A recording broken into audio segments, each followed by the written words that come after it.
Hello friends, मैं दीपक मौर्य और मेरा YouTube channel DK online learning आप सभी का स्वागत है। तो चलिए दोस्तों, आज की क्लास में हम लोग स्टार्ट करते हैं बिहार पुलिस कांस्टेबल बहाली का प्रैक्टिस सेट नंबर 4।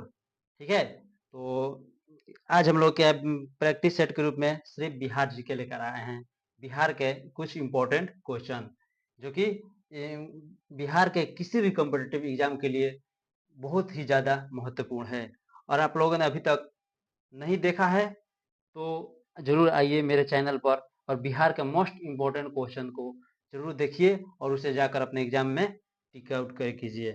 ठीक है, तो चलिए हम लोग अपने क्लास को स्टार्ट करते हैं बिना टाइम को बर्बाद किए। अगर आप लोगों ने अभी तक चैनल को सब्सक्राइब नहीं किया, सब्सक्राइब करें, बेल आइकन घंटी को क्लिक और जितने भी व्हाट्सएप ग्रुप है, जो भी ग्रुप है, सारे अपने दोस्तों के पास शेयर कीजिए ताकि इसका बेनिफिट सभी लोगों को मिल सके। देखिए, क्वेश्चन नंबर 1 में क्या बोला गया।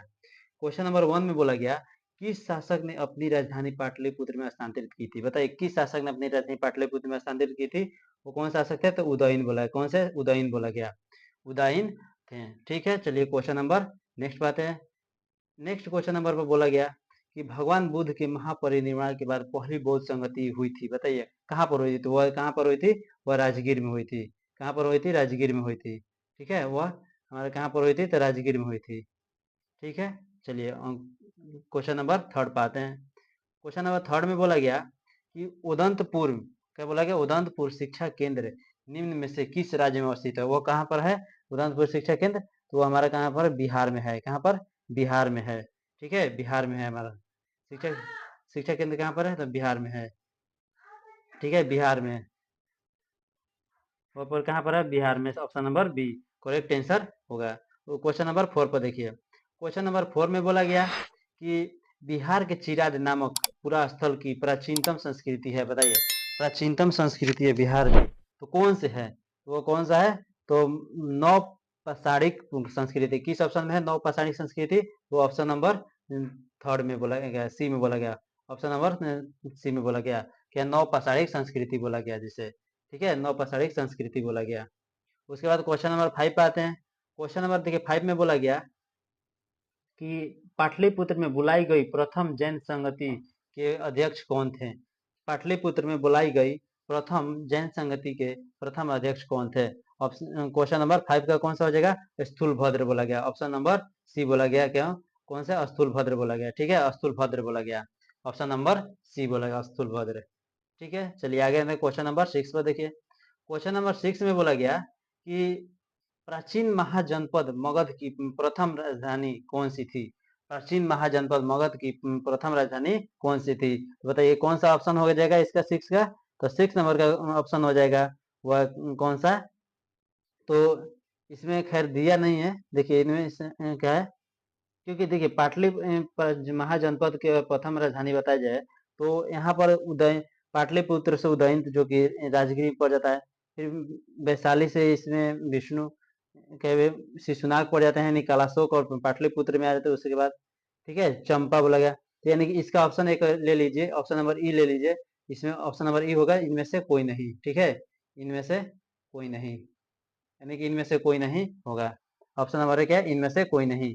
ये कोई नहीं है इसमें ऑप्शन। ऑप्शन नंबर ई रख लीजिए।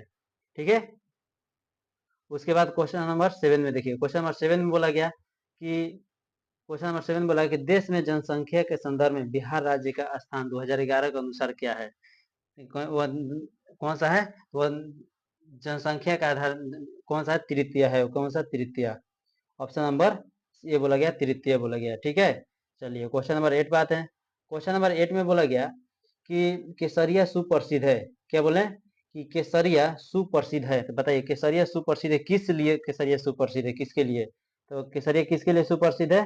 तो हमारा कौन सा हो जाएगा? बौद्ध स्तूप के लिए। कौन सा? बौद्ध स्तूप के लिए वो प्रसिद्ध है हमारा। बौद्ध स्तूप के लिए प्रसिद्ध है केसरिया। चलिए आगे आते हैं क्वेश्चन नंबर 9 पर।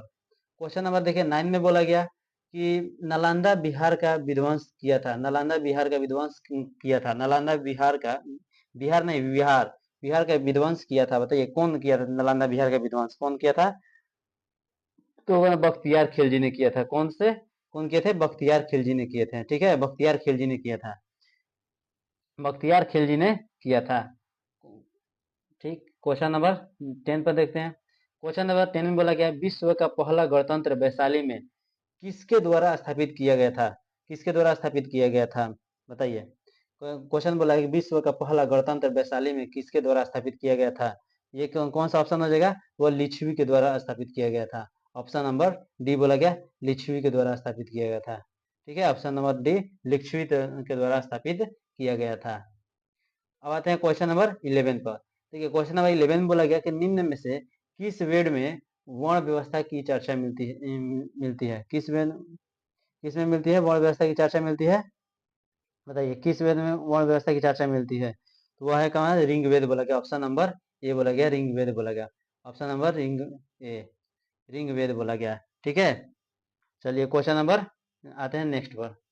नेक्स्ट क्वेश्चन नंबर पर बोला गया, नेक्स्ट क्वेश्चन नंबर कि संख्यात्मक रूप से बिहार की सबसे बड़ी अनुसूचित जनजाति है? बताइए संख्यात्मक रूप से बिहार की सबसे बड़ी अनुसूचित जनजाति कौन सी है? तो वह कौन सा है? संथाल बोला गया। ऑप्शन नंबर बी बोला गया, Santhal. Option number B Santhal बोला गया है। ठीक है, ऑप्शन नंबर बी संथाल बोला जाता है। संथाल बोला गया, ऑप्शन नंबर बी। उसके बाद देखते हैं नेक्स्ट नंबर, क्वेश्चन नंबर 13 पर आते हैं। क्वेश्चन नंबर 13 में बोला गया कि निम्नलिखित में से भारत का सबसे पुराना राजकुल कौन सा है? भारत का सबसे पुराना राजकुल कौन सा है?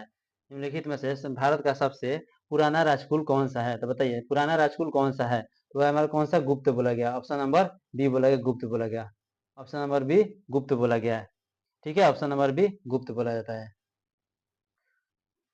क्वेश्चन नंबर 14 पर देखिए। क्वेश्चन नंबर 14 में बोला गया अशोक की महानता मुख्यतः है? बताइए अशोक की महानता मुख्यतः है, तो बताइए अशोक की महानता मुख्यतः किस में है? तो बौद्ध धर्म के प्रचार करने में। ऑप्शन नंबर बी बोला गया, बौद्ध धर्म के प्रचार करने में। ऑप्शन नंबर बी बौद्ध धर्म के क्या प्रचार करने में उनकी सबसे बड़ी महानता है। ठीक है, चलिए आगे आते हैं, क्वेश्चन नंबर 15 पर आते हैं।